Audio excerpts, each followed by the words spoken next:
Hey everyone, Sigil here. I am having an absolute blast making this series, and I hope you guys are really enjoying it.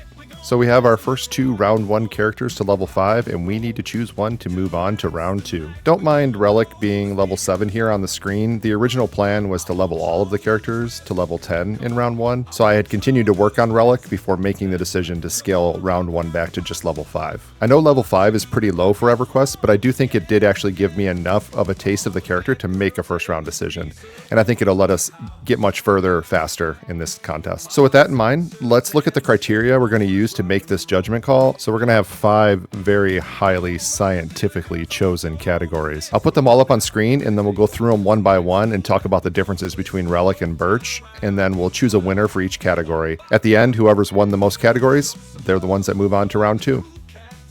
All right, so we're going to look at race fantasy, class fantasy, the starting zone, the persona that I created for the character, and then we're going to look at the results of the community poll, and we're going to let it be a tiebreaker if we need one. So just a reminder that this is based on my own opinion, and it's only going to be very lightly backed up by anything substantial, if at all. The whole goal is just to have fun here.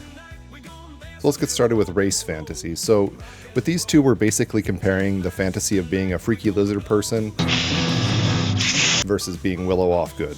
I am a powerful sorcerer. So with Rellik being an Iksar, it comes with a couple of pretty cool things. So they have innate regen, which is pretty amazing. The strongest innate regen in the game. Iksar get a natural armor class boost.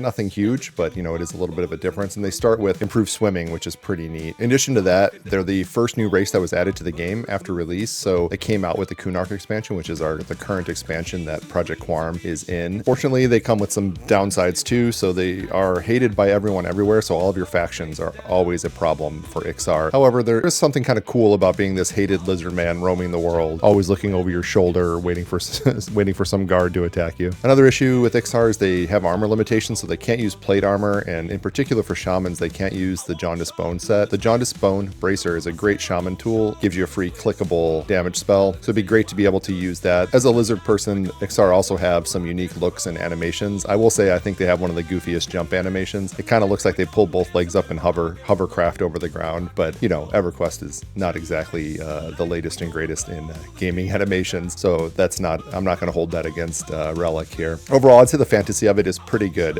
So with Burch, it's almost the complete opposite as far as factions and such go. You know, I'd say overall Burch, every time I play him, he seems charming and amusing. It makes me smile to voice that character. It makes me smile to voice both characters, to be honest. As a small race, Burch can fit through every doorway everywhere, which maybe doesn't seem like a big thing, but as my main, I play Crushnum, who's an ogre, and the number of doors that I can't get through it's more than you think. Let's just put it that way. Let's see, Halfling also get Sneak and Hide as innate abilities, which can be pretty cool. Halflings also have generally good faction standing in most places, so that makes travel pretty easy. They also have a good starting wisdom, just their basic starting stats, which is going to be great for a druid. On the other side, I don't usually play small races in any game. I've played Dungeons and Dragons for almost 40 years, and I don't think I've ever played a halfling or a gnome. Dwarves get a pass in some occasions. I do occasionally play a dwarf, but I feel like dwarves are just big guys in little bodies. So to me, looking at a halfling, what I see is a short, goofy race with a big head, like an orange on a toothpick. I'm not kidding. It's like an orange on a toothpick. You're gonna give the boy a complex. Well, that's a huge noggin.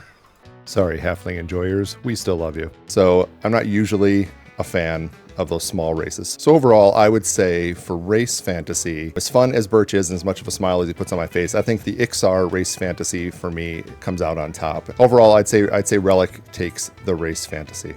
All right, so class fantasy. So with Rellik, with the Shaman, we've got a lot of good things. So right away, you get a heal. He gets a self buff, and he also gets a direct damage spell. The idea of a Shaman and speaking with the spirits and harnessing the power of the ancestors and that kind of thing has always been pretty cool. In most games, I find that to be a pretty interesting trope. Shamans are a buffing powerhouse. I mean, they get Spirit of the Wolf at level 9, which is going to make a huge difference. They've got all the different stat buffs. They've got health buffs. They've got slow spells. They've got damage over time. They get a pet wolf to help with DPS. They can be great soloers. They get alchemy if you want to make potions. And just overall, the kind of the power curve of a shaman is pretty incredible. On the downside, they are a bit mana intensive. Cannibalize helps, but it becomes like a juggling act. But overall, the idea of a shaman, the class fantasy of a shaman does appeal to me. It's very cool. Now for Burch, being a druid, Interestingly, you get a lot of the same stuff that you get as a shaman early on. You get a self-heal right away, a self-buff right away, a direct damage spell early on. You're still going to get Spirit of the Wolf. A little bit later, they get it at 14 versus shamans getting it at 9, but it's still pretty early in the game. And overall, with travel, druids are miles ahead of shamans. They can teleport to all the druid circles. Their ability to travel throughout the world is nearly unparalleled. They can be a strong solo class. Druids also get tracking, which can be helpful for questing and looking for specific NPCs or characters. And they also get harmony, which can be really great for splitting mobs. That's something that differentiates them from the shaman for sure. Now on the downside, they do kind of have a limited role when it comes to groups and raids. They're more of a fill-in for other people who can do that role better. They can be a pretty strong group healer, especially in the middle levels still, but as you start to specialize more and more, as everybody goes up in levels and gets a little stronger and starts to specialize, the druid kind of loses its luster for grouping, and you can usually fill that spot with someone who can do that job better. So overall for class fantasy, I would say Rellik takes this one also. The shaman seems like something really fun for me to play, although I do have love for the druid. I think it's going to go to Rellik this time around. So let's talk about starting zone. So for the Iksar, the starting zone, not going to really talk about Cabalus itself, although Cabalus is a decently well laid out city. You can get to what you need. For Shaman in particular, their class trainers and spells are really close to Field of Bone, where I chose to level for my newbie levels. So I'll talk more about Field of Bone. So one thing I liked about the combination of Field of Bone and Cabalus is you get that awesome starting armor quest. So you can really go out and target the things you want to kill and get that sense of progress. You can make levels, of course, but also just get that sense of progress of getting 8 of the curse scale hides, taking them back, getting a piece of armor. Now, throughout Rellik's play, I got really lucky. I didn't get any repeat pieces of armor. So everything I got was a helpful advancement of my character. One thing I noticed, and this probably wasn't true when Kunark first came out, but I didn't have a lot of competition for my kills out there in the Field of Bone newbie area. Now, I also play at odd hours sometimes, so it could be that I was able to pretty much track down and kill focus my kills in on the curse scale pups and the skeletons, so I could get the items for turn in or selling. Overall, I would say that Field of Bone has a really good variety of mobs with a lot of stackable items, which is great for just piling them up and then running every once in a while to sell. In my case, I usually didn't sell unless I was actually going all the way back to Mugruk to turn in the armor quest. There's also the ability out there with skeletons to pile up on bone chips. You can turn them in, but I actually found that wasn't a great experience. What was better was selling the bone chips to necros or other people that came through, people working on their faction or whatever, would occasionally come through the zone and offer to buy them, and I could sell them and make a few platinum that way. The other good thing, there's some groups for the ramp area down in the pit, so around level 4 or so I could join up with some of those groups and make pretty good experience for a little while. It's a little safer with a few of you working together. And then going forward, there are the spider caves nearby, which are pretty good for a couple of levels. And then you've got Kern's Tower, once you get to 10, is right there. On the downside, I would say there's a pretty long run to guards if things go bad. There's also a pretty long run to sell. It's in the same zone, but it's still a pretty good run, basically like running out to the guards.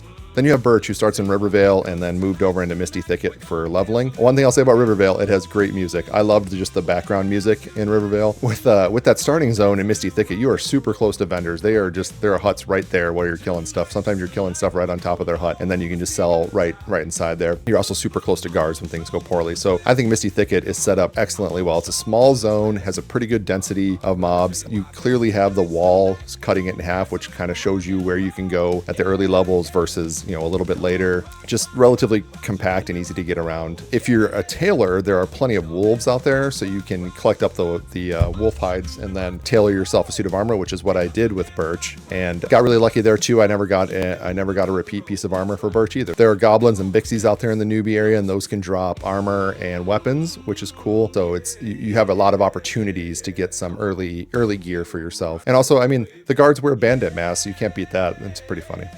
Bad. So I didn't really run into any other players my level in Misty Thicket, just an occasional one here or there. So I think grouping up to do anything there might be difficult. I'm not sure how it goes when you get just a little bit higher level. So for starting zone, I'm going to give this one to Burch. I really like the music in Rivervale. I think it's a well laid out city. And then I think Misty Thicket is just very straightforward for a new player and very easy to level in. All right, so that brings us to the persona that I created for each of these characters. So with Rellik, I am loving the ongoing interactions with Guggen. It's really fun. That was just a random chance. When I ran by him, I just happened to see his name and I stopped to look at it for a second. So when I was doing the editing, I had to get something in there about it. And then, there's no downside to getting to talk like Batman a little bit, the kind of the low talker. So I really enjoy the low talker inner monologue juxtaposed against the kind of nerdy, not self-assured, shy sounding outer voice. I think that's a lot of fun. Rellik has that clear revenge goal that really could be attained someday. His story is kind of interesting, and I like the idea that this young runt of his hatching lizard is going to develop into this revenge-driven, power-hungry, almost villainous character. For Burch, like I said before, Burch makes me smile every time I play him. I love doing that voice, and it amuses me to no end coming up with ridiculous food combinations to throw into his videos. I'm sure you guys noticed some of the stuff that I made up. It's interesting, his story is going to tie in with his epic weapon quest later, which would be pretty fun to bring it full circle with the whole Trent story. So for character, I'm just going to say I have really enjoyed both of these characters, so it's a very difficult choice for me. I think I'm going to say that I'm more interested in developing and continuing the Rellik character. So we're going to give that one to Rellik. So that's going to bring us to our community vote. I asked the question, who would you move to the next round? We have 7 votes from the community, and Rellik came out ahead with 57% of the votes. Burch only received 43% of the votes. So it looks like the community, or at least those who voted, and I really appreciate those of you who took the time to cast a vote, it looks like the community agrees that we should go with Rellik.